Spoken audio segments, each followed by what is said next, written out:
Hi, my name's Robert Seagrove. I'm the owner of Neptune Sound. I'm also singer and guitar player for a band known as Featherwheel. I'm going to show you a simple lineup procedure today for professional analog tape machine. It has approximately 2,500 hours on the machine. The heads are in excellent condition. And the machine's been very well maintained. Okay, so we're going to start by cleaning off the heads and guides of the machine. If there's any oxide buildup on there, we want to make sure it's clean before we demagnetize and then do the lineup procedure. So I'm going to start off by removing the head shield housing.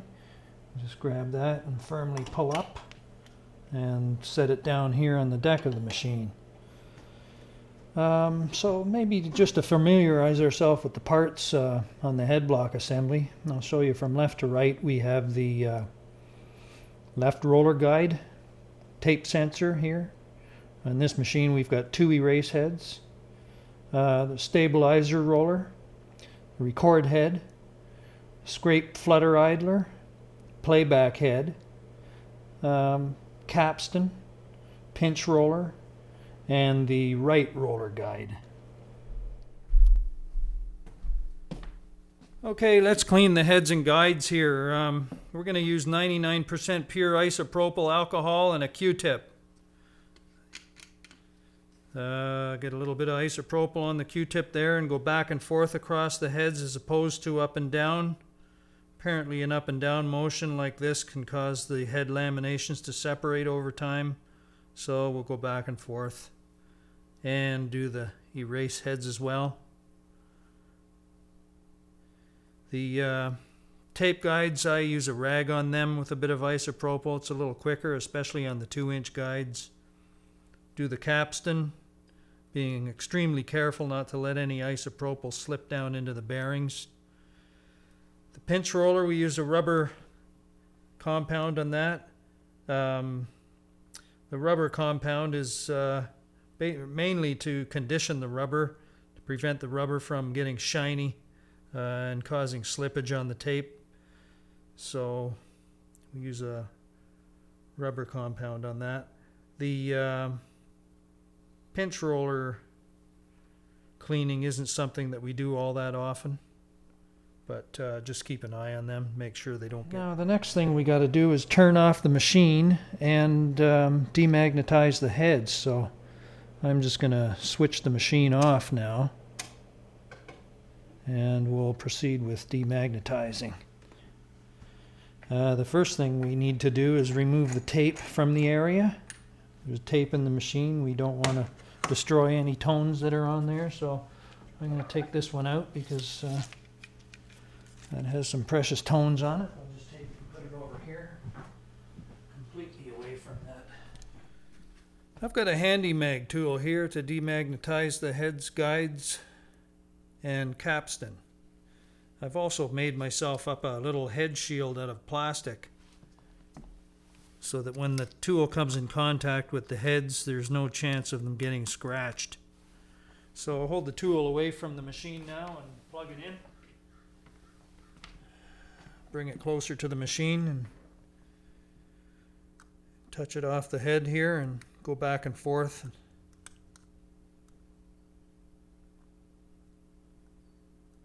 Do the demagnetization. Honest and Company have a magnometer, little gizmo that you can clip onto the machine and see what magnetism is there. I don't have one of those. The way I check is I load a blank roll of tape and turn the volume up and listen for any noise that may be present. Oh, the tape's in motion.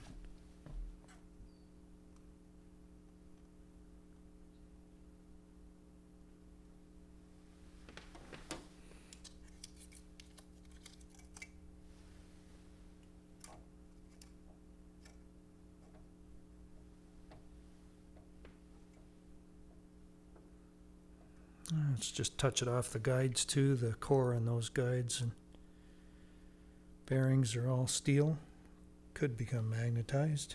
A little precaution there. Do the capstan.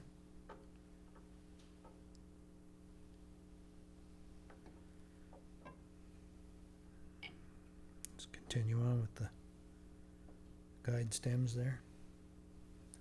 And slowly draw the tool away from the machine, and 3 feet or so away, we'll just unplug it here. Okay, so now we're going to put the alignment tape back in the machine. This particular test tone tape is set to a reference fluxivity of 250 nanowebers per meter. And we're going to put the head shield housing back in there so we don't get any disturbances when we're lining up the electronics of the machine. Turn the machine back on now.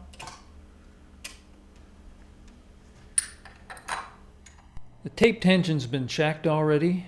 Knowing that the azimuth and phase of this machine are correct, and also knowing that the output of this machine is terminated at 600 ohms, we're going to go ahead with lining up the slow speed electronics, 15 IPS, at a reference fluxivity of 250 nanowebers per meter. For the purpose of this demonstration, I've deliberately changed channel 11 so that the calibration is incorrect. With the meter set to repro and the head set to safe, we're going to play a 1 kilohertz test tone from the tape. I'm going to now depress the operation calibration button and turn calibration potentiometer and bring that up to -6. With the aid of an external VU meter, I'm now going to change the reproduce level potentiometer to achieve a reading on the external VU meter of 0 dB. So we'll just turn that back. I'll just take a quick look at the other meter now and see how we are here. It's showing 0 dB, absolutely perfect. We're not showing 0 here, so it's obvious that the meter is incorrect. So we're going to go into the meter repro potentiometer and bring the meter back up to 0 to match the external VU meter. There we have it. Absolutely perfect. So with the aid of a 1 kilohertz test tone on tape, the operation calibration button, and the level potentiometer, we've achieved a meter reading of -6 dB. We let go of the button, we have a reading of 0. We check the external meter, we should have a reading of 0. The next step now is to go and do the frequency response calibration. Slow speed equalization, 10,000 Hertz.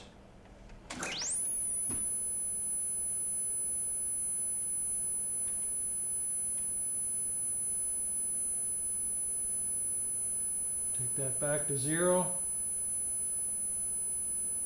The same with number 9. And do all other channels the same way. 30 Hertz. Just take the low frequency equalization and take that back to 0. Do the same for all other channels. Now we're going to switch the selector from the reproduce head to the record head for sync adjustment. We're going to leave the meter in repro, and we're going to adjust all the sync potentiometers exactly the same way we did the repro potentiometers.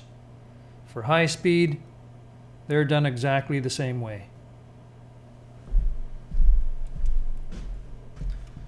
We're going to wind the test tone tape off now. Put a fresh roll of tape in so we can do the record amplifier adjustment.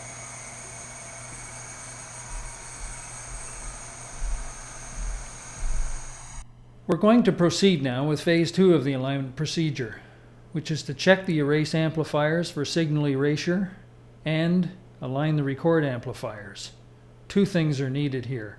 A floating DC voltmeter set at 2.5 volts and an external signal generator capable of generating a signal between 20 Hz and 20 kHz.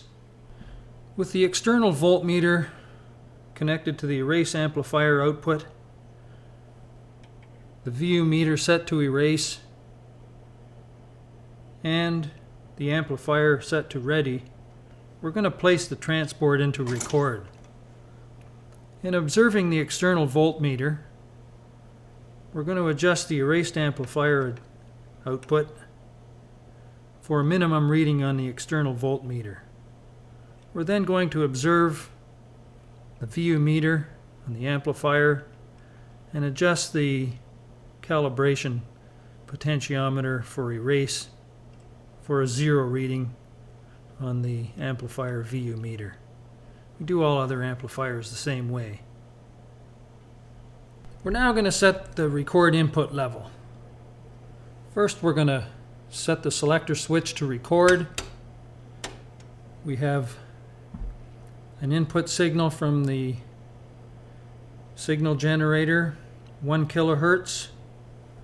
We're going to push the operation calibration button and set the level for a reading of -6.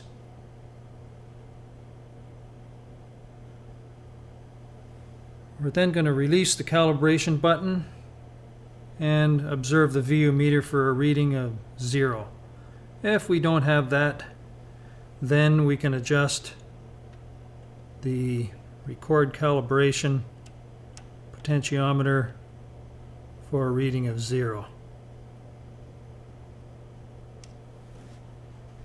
We're going to set the bias now. We've got a 10 kHz tone coming back from the tone generator at -20 to prevent saturation of the tape. Got the meter set to repro, rotary switch set to ready. Put the transport into record, observe the meter, go into the bias potentiometer, back it off counterclockwise until we reach a peak level. Because the amplifier is connected to an external AF meter and we have the bias set to a maximum deflection, we just want to make sure that the signal falls within 3 to 6 dB higher than the input signal from the tone generator. If it does not, we must adjust the record control potentiometer and bring it to within that range.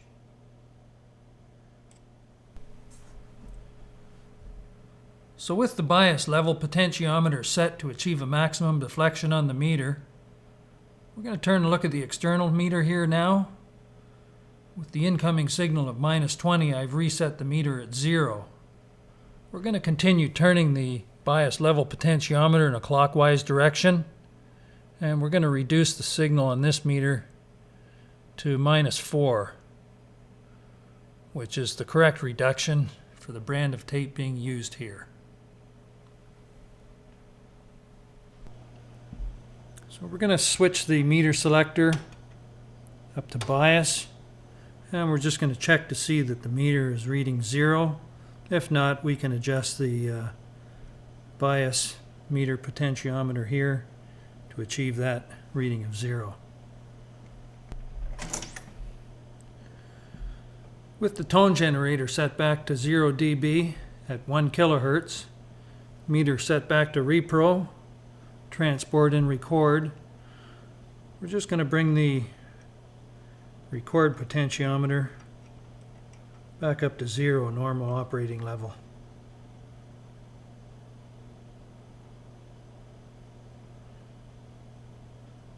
And that finishes the bias adjustment. And we do all other amplifiers exactly the same way. The final adjustment is the high frequency equalization. Get the meter set to repro, rotary switch set to ready. We've got an incoming signal of 15 kHz, -20 decibels to prevent saturation of the tape. Put the transport in record now. Look at the meter. We're going to adjust the high frequency equalization potentiometer back to achieve a reading of -20 on the external meter. Just going to have a look at that now. So looking at the external meter here now, with an incoming signal of -20 decibels, 15 kilohertz, I've reset the meter so that it's 20 decibels hotter than what the incoming signal is. So as we turn the high frequency record equalization potentiometer, we set this meter back to a reading of 0. And as I look back toward the recorder, look at the meter, you see that there's a reading of -20. So it's exactly what we want.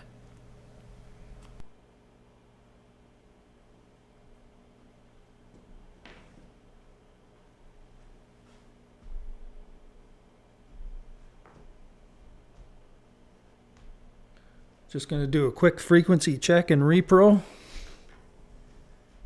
here.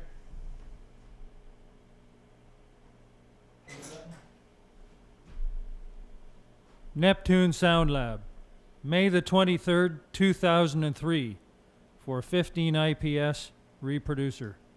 Reference fluxivity 250 nanowebers per meter. Overbiased at 3 decibels. 1000 hertz.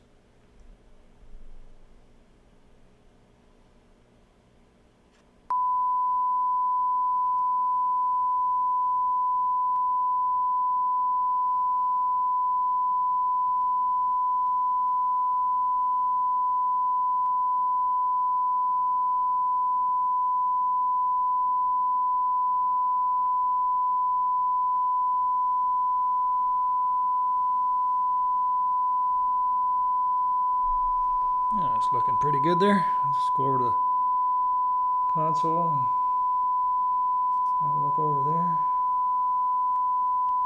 Make sure that everything looks okay.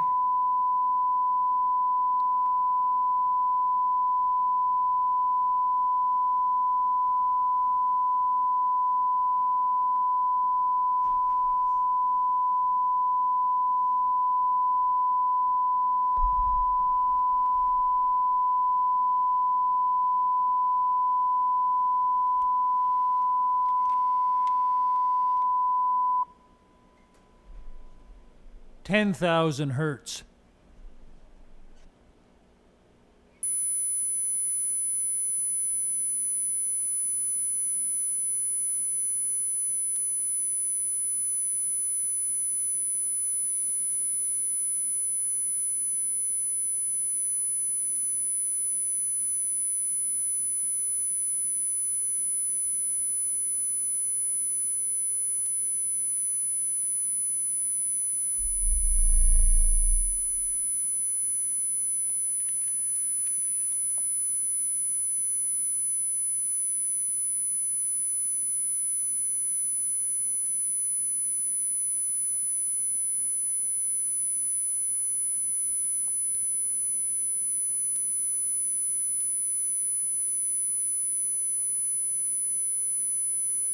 Channel 15 is shut off as it's being used for a guard band.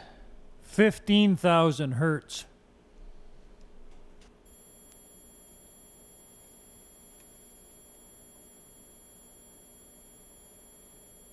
$15K.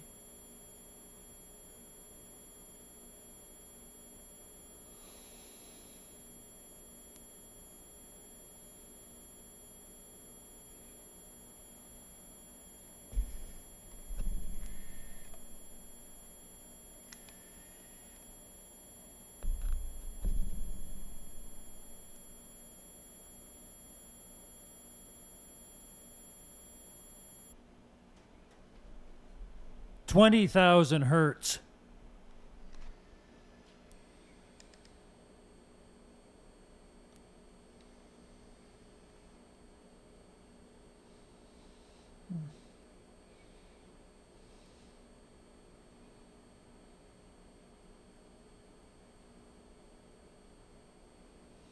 A little dip at 20K, not bad for 15 IPS.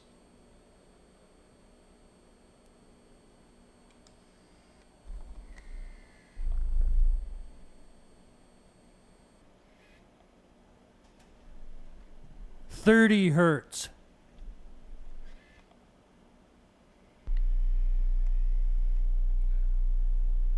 30 hertz. Pretty good. Back to the tape machine.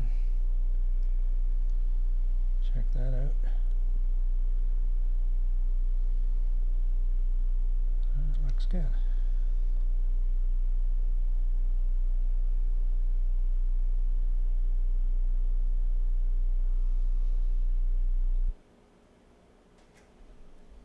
$60 hertz. 60 hertz. Pretty good there.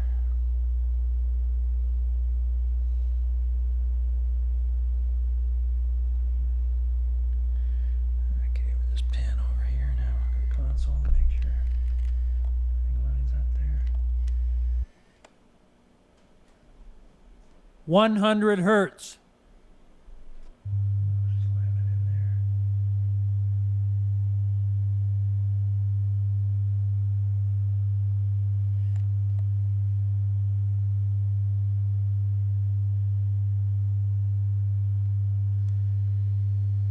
Hertz. There.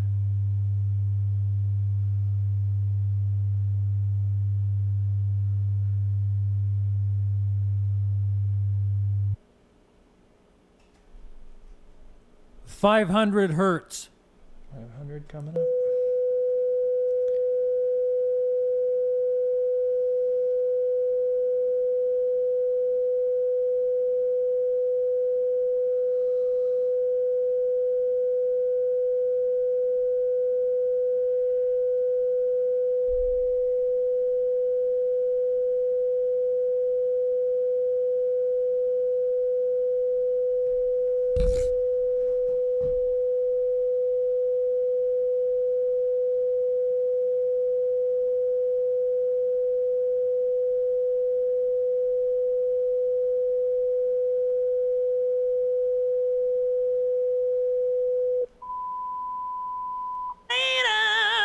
Can you do that?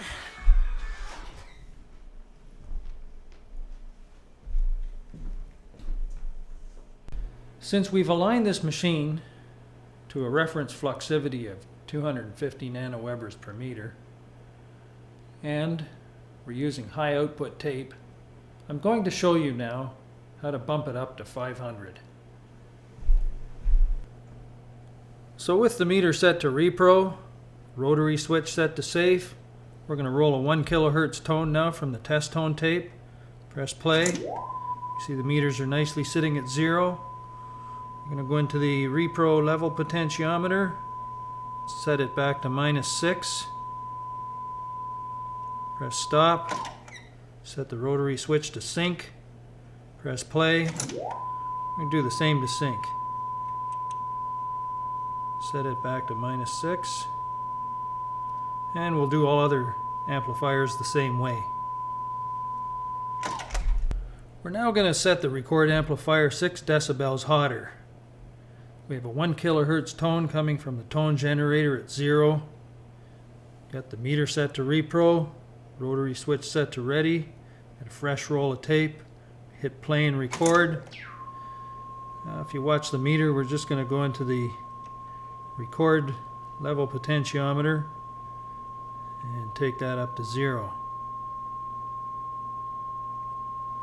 And do all other amplifiers the same way. We now have 6 decibels hotter going to tape. This is a considerable improvement in signal to noise ratio. The erase amplifier adjustment is usually not necessary. Since I've owned this machine, I haven't had to do it. The bias adjustment is usually not necessary provided you don't switch brands of tape.